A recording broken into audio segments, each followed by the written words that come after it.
The acceleration trap, when technology becomes our god. In 1967, science fiction author Roger Zelazny published a haunting vision of humanity's future in his novel Lord of Light. The story follows space travelers who flee a dying Earth, ravaged by war, or stripped bare of resources, to establish civilization on a distant world. These original colonists eventually create a rigid hierarchy, positioning themselves as divine rulers while hoarding advanced technology from the masses below. To the lower classes, these technological elites appear godlike, wielding powers beyond comprehension. But beneath the mystical facade lies a simple truth: their divinity is an illusion built on technological supremacy. When one rebel emerges to challenge this false pantheon, he joins a group called the Accelerationists, those who seek to tear down artificial barriers and democratize access to transformative technology. Today, this fictional scenario feels uncomfortably prophetic. We're witnessing technological advancement at speeds that defy human understanding. Adjacent generations now inhabit realities so different, they might as well be separate species. The pace of change that once unfolded across centuries now compresses into mere years. Consider this striking comparison: humanity required approximately 400 years to progress from inventing eyeglasses to developing the microscope. Yet we accomplished something far more profound in just 60 years, going from discovering DNA structure to actually editing human genetic code.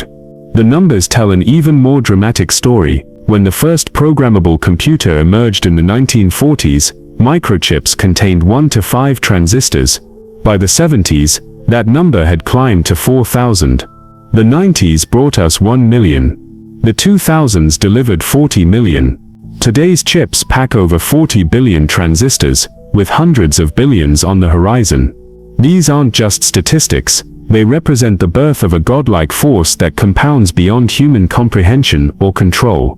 We've all become passengers in a techno-capitalist vehicle of our own creation, one that's accelerating at breakneck speed, with no clear exit strategy, no obvious destination, and most disturbingly, no apparent driver. This unsettling reality gave birth to one of the most provocative and dangerous philosophical movements of our time. In 2008, Benjamin Noyes, a critical theory professor at the University of Chichester, coined a term that would define a dark new political philosophy gaining traction throughout the 2010s and 20s. Drawing inspiration from Zelazny's fictional rebels, he called it Accelerationism. At its core, Accelerationism advocates for deliberately speeding up capitalistic and technological advancement, intentionally intensifying the resulting problems until society reaches a breaking point, either complete collapse or radical transformation. Accelerationists argue this chaos is not only necessary, but beneficial. For accelerationists, the dizzying, uncontrollable pace of modern technological change shouldn't be resisted, it should be embraced and amplified. The current system is destined to fail anyway, so why not force that failure to happen sooner rather than later? The movement's origins trace back to 1995, when English philosopher Nick Land formed the Cybernetic Culture Research Unit at the University of Warwick. The CCRU was an experimental academic collective dedicated to, in member Sadie Plant's words, undermining the cheery utopianism of the 90s. They wanted a more open, convoluted, complicated world, not a shiny new order. Land and his colleagues wove together philosophy, science fiction, cybernetics, and occult practices to explore how culture, technology, psychology, and reality interact through subversive feedback loops. Over time, the group descended into increasingly occult and even satanic practices, fueled by heavy substance use and mental breakdowns among members, particularly Land himself. Though the CCRU eventually dissolved, its ideas survived and evolved into various strains of accelerationism that span the political spectrum, a rare philosophy that attracts both extreme left and extreme right adherents. Left-wing accelerationists, inspired by CCRU member Mark Fisher, believe that pushing technology and capitalism to their breaking points will ultimately birth better alternative worlds. They envision collapse, not as apocalyptic destruction, but as the end of capitalism itself, ushering in a post-capitalist paradise where AI and automation eliminate tedious work, expand equality and freedom, and enhance human experience overall. In this view, technology serves as the capitalist vehicle needed to reach a post-capitalist destination. We're on a difficult journey, but we're heading somewhere wonderful. Therefore, we should accelerate toward that goal, even if the ride gets violent along the way. The sooner we arrive, the sooner everything improves. Right-wing accelerationists, like Land, reject this utopian vision entirely. They see the notion that technology can be separated from capitalism as a fundamental error. Instead, they believe rapid technological and capitalistic development will allow the global system to overcome its limitations and reach its full potential, resulting in technology consuming or destroying humanity entirely. They envision a dystopian future dominated by transhumanist or post-humanist rulers, massive inequality, and corporate control. Yet they consider this outcome not only inevitable, but aligned with the natural order of existence. For some, acceleration simply means getting the whole ordeal over with as quickly as possible. They see themselves as passengers in a vehicle speeding toward a wall at fatal velocity, with no way to stop, exit, or change direction. Since they can see the wall approaching, acceleration will trigger the crash sooner, sparing them the dread and chaos that would otherwise build in anticipation of impact. For many, the dissipation of pain feels worse than pain itself. Accelerationism remains an obscure philosophy, with no coherent singular vision for what the world will, should, or could become. It exists somewhere between philosophy and gospel, science fiction and occult theory, potentially serving as a self-fulfilling doomsday prophecy. But perhaps accelerationism's true significance lies in what it reveals about humanity's current state and sensibilities. At this point in history, it's become easier to imagine a world without humanity entirely than to imagine one not completely intertwined with capitalism and technological advancement. As Mark Fisher observed, there is a widespread sense that not only is capitalism the only viable political and economic system, but also that it is now impossible even to imagine a coherent alternative to it. We appear locked in this techno-capitalist vehicle, destined to go wherever it takes us. But here's the crucial question: where exactly is it going, and why? There seems to be no one in the driver's seat, no clear navigation system, no central orientation, just ceaseless, aimless, inescapable forward motion. Many powerful modern figures, tech company founders, CEOs, investors, technocrats, and futurists, embrace the belief that progress is ultimately natural and beneficial, but not something anyone can truly control.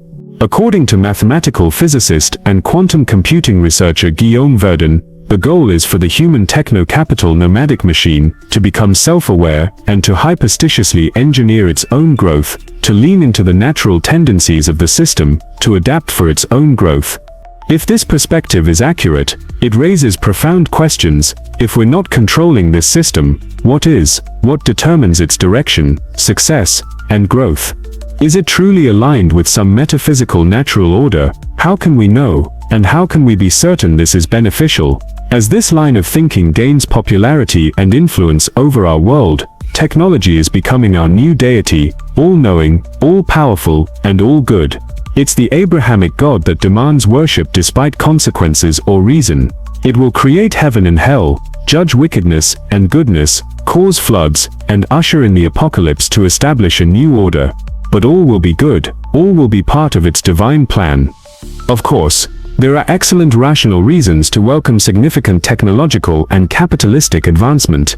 New technologies often produce incredible results that fully deserve our awe and reverence. They save and improve countless lives through advances in health, medicine, connectivity, communication, accessibility, creative expression, and safety. But a fundamental problem remains, particularly given the scope and scale of modern technology. It cannot be narrowly controlled or focused on specific areas or applications. An AI system that can easily diagnose ailments and prescribe treatments can also analyze individual psychology and execute sophisticated manipulation strategies. AI and automation that facilitate real-time stock trading, assist with artistic creation, or handle shipping and fulfillment can also be weaponized in warfare, create indistinguishable counterfeit art and services, or maliciously disrupt economic and political systems.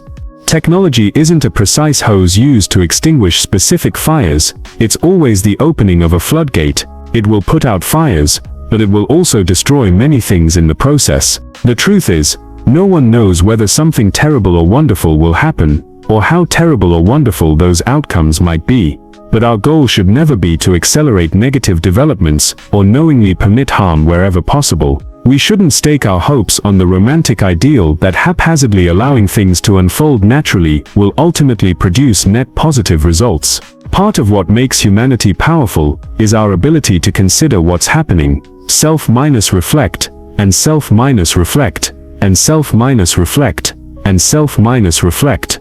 Perhaps we're not as helpless in this technological and capitalistic vehicle as we believe. Perhaps we can apply brakes at certain moments. Perhaps we can steer in different directions occasionally, and perhaps we can consult each other in increasingly meaningful ways to develop more synergistic orientation and navigation systems. This is obviously much easier said than done, and perhaps somewhat naive on some level. But if we have the power to create what we create, why wouldn't we also have the power to wield our creations more carefully? Our hope for our relationship and future with technology, like all things, begins with better understanding ourselves. We must deeply recognize our fallibility and ignorance, especially when augmented by technology. Technology merely inherits our fallibility and distributes it at scale. We must move through this world with humility, thoughtfulness, and care, recognizing that we often don't know what the world will or should be like, what it needs, or what will make it better. We don't even properly understand what we need as individuals. Perhaps we should strive, both as individuals and as humanity, to occasionally slow down in our assessments and aspirations. Instead of always looking up and forward, we should sometimes look in and down. Our problems aren't merely technological, they're psychological, regardless of which direction the future takes. One thing remains certain: technology has become extremely invasive. Companies known as data brokers and search sites actively seek, take, and sell our personal information, like digital serpents, siphoning from our very identities. No matter who you are, they're essentially unavoidable, and as technology becomes faster and more powerful, their reach seems to expand.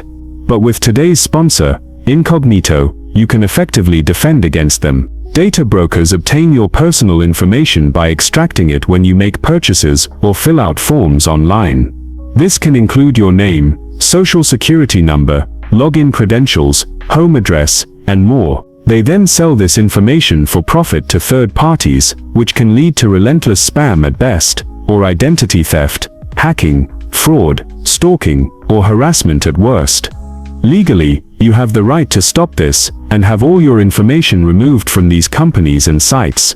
But as you might imagine, there are many of them, and they're constantly appearing and relocating. Keeping up with them yourself would essentially be a full many-time job.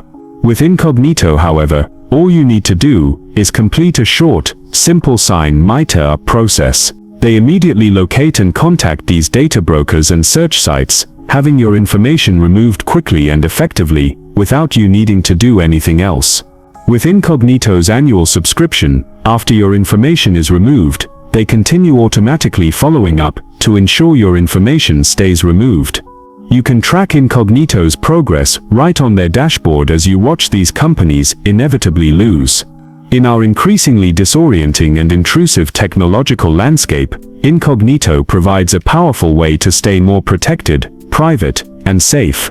Begin the process today by clicking my link in the description or visiting incognito.com/pursuitofwonder, and you'll receive 60% off Incognito's annual plan.